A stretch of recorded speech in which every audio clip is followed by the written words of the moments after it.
É isso. O Brasil goleou a Escócia jogando muita bola num jogo onde o mais importante dessa vez, além do resultado, era jogar muito bem.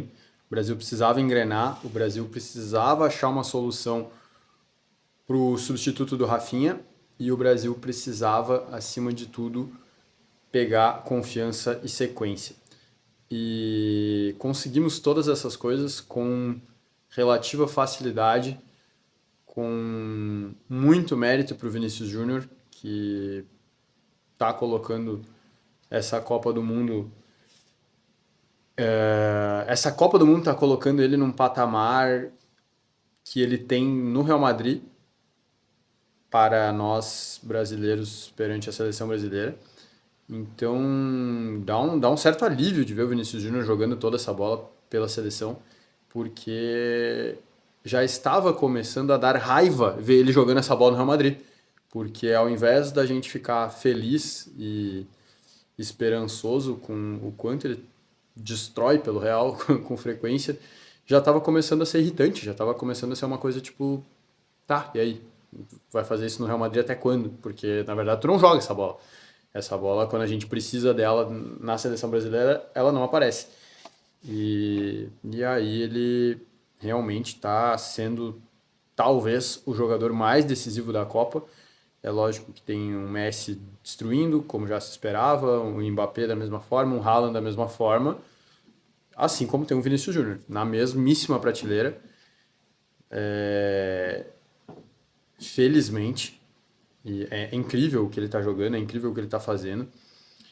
E aí a gente tem vários outros jogadores que estão em um nível também muito elevado nos últimos dois jogos, assim, o Bruno Guimarães numa fase excelente, o Matheus Cunha também, Douglas Santos, surpreendentemente, sendo um destaque positivo do Brasil, primeiramente por uma regularidade, mas agora, além da regularidade, ele tem feito bons jogos, assim, tem sido um destaque positivo, o que também é surpreendente.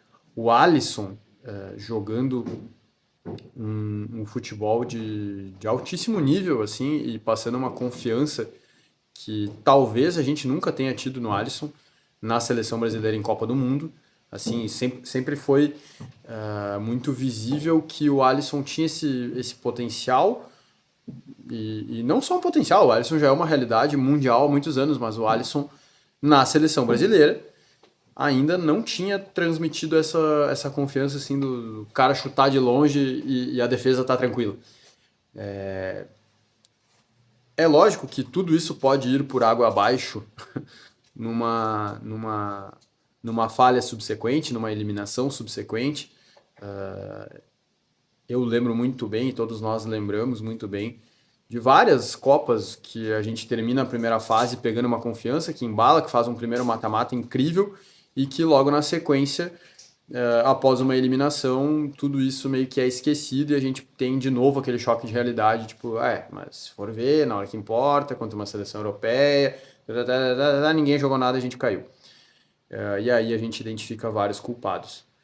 Isso pode acontecer? É óbvio que pode acontecer, tomara que não, mas isso não pode nos impedir de, neste momento, após a primeira fase concluída, fazer uma análise justa e correta e coerente com o que foi essa primeira fase, principalmente esse final de primeira fase e principalmente esse engrenar do trabalho do Ancelotti agora, porque ele tem um trabalho que é de curto prazo, de poucos jogos. O Brasil precisaria pegar essa sequência durante a Copa. Foi o que ele apostou em fazer, foi o que ele buscou e o que ele sempre defendeu nas entrevistas, que o Brasil, até perigosamente, ao meu ver, ele sempre aceitou que o Brasil não estava pronto, não estaria pronto para a Copa. Ele nunca tentou trazer uma sequência, o Ancelotti nunca repetiu uma escalação. Então, assim, isso é bastante positivo que as coisas estejam acontecendo exatamente na hora que elas precisam acontecer. Emocionalmente, o Brasil chega para esse duelo com o Japão muito confiante, mas também eu acho que com uma medida certa de medo, de receio. Acredito que, assim como nós estamos iludidos, mas ao mesmo tempo ressabiados e com bastante receio desse jogo contra o Japão, pelo que o Japão está jogando, pelo que a gente já sofreu contra o Japão numa virada que, sim, estávamos ganhando de 2-0, sobrando, e aí o Fabrício Bruno deu aquela entregada e tudo foi para água abaixo. Mas vamos todos concordar que assim, é a nossa cara ser eliminado pro Japão nessa Copa. Né? Parece que é um déjà vu, assim, numa coisa que já aconteceu. Então tá todo mundo com esse alerta ligado e certamente dentro da comissão técnica e entre os jogadores, por mais que a gente esteja confiante, creio não existir um salto alto.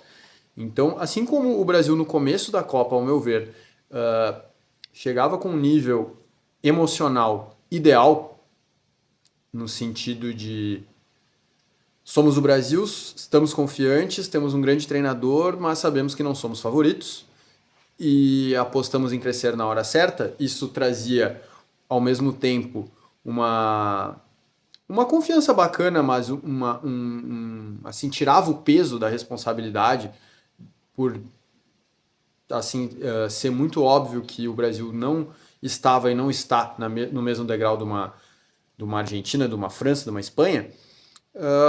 Agora, acho que novamente, depois de uma pequena turbulência ali no começo, de assim, um certo susto contra o Marrocos, um alívio contra o Haiti e agora uma confirmação de, assim, de uma prateleira, de uma segunda prateleira, porque em um determinado momento, quando a gente joga contra Marrocos com aquele início assustador, todos nos perguntamos: será que o Brasil está na segunda prateleira, realmente? Ou será que a gente está numa terceira? Será que a gente está numa quarta? Será que a gente pode ter medo de qualquer time que vier pela frente? Calma, calma. É o Brasil. Assim, isso fica claro. Mas, ao mesmo tempo, ninguém acha que dá para bater de frente com a França ainda. Então, acho que, de novo, a gente está numa medida bem ideal, assim, entre confiança e receio, entre maturidade, ao mesmo tempo que se sabe que se tem muito para evoluir. Então, não nego que eu tô com bastante medo desse jogo contra o Japão. Acho que é, assim, uma virada de chave, no sentido de se a gente conseguir classificar jogando bem, olha, aí é aquela ilusão master vai ser instaurada em toda a população, em toda a torcida e talvez até mesmo no time num sentido positivo, de tipo, dá. Mas vamos por partes. Primeiramente tem o Japão pela frente, que é uma seleção muito disciplinada, muito rápida, muito perigosa, mas ao mesmo tempo tem bastante fragilidade defensiva. Não conseguiu ganhar da Suécia ontem, talvez não tenha feito tanta força assim para ganhar da Suécia ontem, mas assim, não é um time também que possa nos trazer um pavor por pegar pela frente. A gente com certeza teria que pegar uma seleção de um nível médio já no primeiro mata-mata, a tendência é que essa dificuldade vá aumentando, então temos que pegar o Japão nesse momento. Poderia ser melhor, mas poderia ser pior, poderia vir um adversário ainda mais difícil pela frente. É isso. Assim, algo muito positivo também que eu gostaria de ressaltar é a entrada do Ryan. E o quanto, assim, ok, o Ryan não fez um jogo espetacular, mas o Ryan fez um grande jogo.